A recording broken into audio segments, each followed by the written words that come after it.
confirmation is cheap. That's why confirmation bias is such a massive problem when it comes to human nature. You see confirmation bias in every belief a person can hold. Everything from running to religion and everything in between. Politics, work, school, you name it.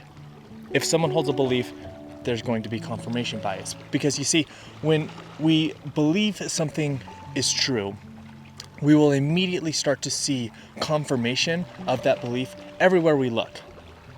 And once a belief reaches a certain level of certainty, then the chances of someone changing their mind on that belief is almost zero, because disproof is costly. One single counterexample can topple everything, and so we will avoid counterexamples at all costs. We avoid them like the plague because of how costly that disproof is. When it comes to running, we are constantly placing these false limits on how far we can run or how fast we can run. We constantly tell ourselves that we will never feel the same after a certain injury, or that we need better gear to hit a certain time, or that we need to be even chasing our best PR of all time in order to race. And none of that is ever truly tested. It is just assumed. Because our brain is all about efficiency. Thought and consideration and critical thinking, that takes energy, it takes bandwidth. And so our brain is constantly looking for shortcuts, and when it finds one, it will take one. And so the human brain is constantly looking for patterns. And once a pattern is found, then the brain can make an assumption. And these assumptions that we make often feel like knowledge. But in reality, they're more like guesses waiting to be tested. The root of the problem here about the beliefs that we hold is one of epistemology. Epistemology is understanding how we know what we know. So now there was a man by the name of Karl Popper. Popper claimed that knowledge grows not by proving things to be true, but through tirelessly challenging what we believe to be true. Whatever survives these attacks isn't necessarily proven to be true, but it is considered trustworthy enough to believe until something better knocks it down. I recently heard this process described as fallible advances in knowledge. In other words, it's an imperfect progress of knowledge. And this might seem a little bit exhausting to constantly challenge and constantly try to disprove your current beliefs, but it's really not that. It's more about a shift in mindset from being certain to being open-minded. That's really all it is. It's allowing all of your beliefs to be tested, because if something is worth believing, it should be true. And if it is true, it will survive any criticism and any critical thought we throw its way. And so by this logic, we should be constantly looking for disproof rather than proof. And that way we can avoid confirmation bias, at least according to Karl Popper. And the great thing is that when it comes to running, it's basically designed to be Popperian, I guess we'll say, in that every hard run and every race is designed to break the story that you tell yourself. It's designed to push you beyond what you originally thought possible. And whatever survives those hard runs and those races, the truths, those are the ones that you can trust, at least until you come up on something better. So every hard run that shows you a new pace that you can run, now you know. And every time you take the perfect amount of rest, that tells you the amount of recovery that you need to take. At this point in the video, I've probably lost a good chunk of people, the people that disagree with Karl Popper. So let me ask the people that agree with Popper, should we treat all of our beliefs like hypotheses? What about the intangible, immeasurable things like love or beauty? Is empirical truth the only truth that matters? As always, I like to reference our ancient wisdom traditions to see what they have to say on topics like this. Stoics like Epictetus and Marcus Aurelius would likely agree with Popper that we should meet every claim with skepticism. However, I think that Epictetus and Aurelius would care less about aligning ourselves with empirical truth and more about aligning ourselves with virtue.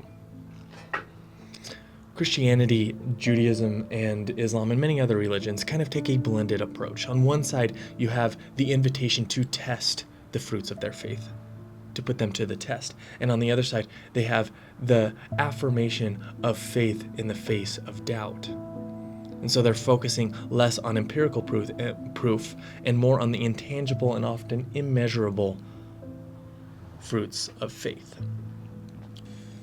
Taoism and Popper agree that certainties are brittle illusions, but in Taoism, instead of seeking to test these certainties, Taoism would just dissolve them, because it's more about alignment with the Tao than alignment with any truth claims. Science and wisdom traditions and religions are often pitted against each other. But if you look at it, the wisdom traditions are in many ways echoing the scientific method or the Popperian way of approaching knowledge, in that the Stoics are skeptical. The Christians and other religions test faith by the fruits, and Taoists dissolve certainty altogether. The difference? Science aims for knowledge, for empirically proven knowledge, whereas the wisdom traditions are aiming for things more like transformation. Some people will argue that each epistemological method, each way of knowing, should stay in its lane, that the scientific methods should stay with science, and that the way of knowing things spiritually should stay on the spiritual side, and that there shouldn't be crossover, or people will say that one is ultimately better than the other. But I disagree. I think it should be a both-and approach.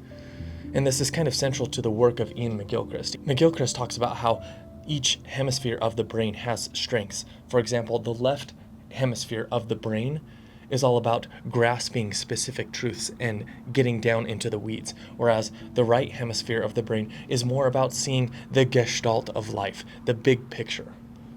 And I think that it should be a both-and approach. We need both. We should not be turning off one side of our brain when we're trying to decide how to live our lives. The scientific method says test those limits empirically. Go on a run at the pace you think is impossible. Sign up for the distance that you've never attempted, and let's test your assumptions. And the wisdom traditions offer something equally powerful. The Stoic in you asks, are the limits that you've set aligned with virtue, or are they just comfortable excuses? And Jesus asks you if your facts are actually just fears, and would maybe remind you that love casts out all fear. And the Taoist whispers, what if limitations are just illusions? And so here's the real question. What beliefs have you accepted without testing? And if you're scared to test them, what does that say about those beliefs, and what does that say about you? And so maybe we can look at our limits and the beliefs that we hold with an integrated lens. We can test them like a scientist and transform them with wisdom and with love. And maybe we can ask ourselves, how many of our limits and our beliefs do we hold completely untested, unfounded, and essentially imaginary, like the monster under our bed? Once we look at them and test them, we'll realize they were never even there. I don't know. I really think that there's something to this integrated idea of the both and approach to the wisdom traditions and the scientific method, and using both brain or hemispheres of our brain. But I am not an expert in this. And so as always, I hope this was just thought-provoking or interesting for you. And if it was, I hope you'll stick around, and I'll catch you in the next video.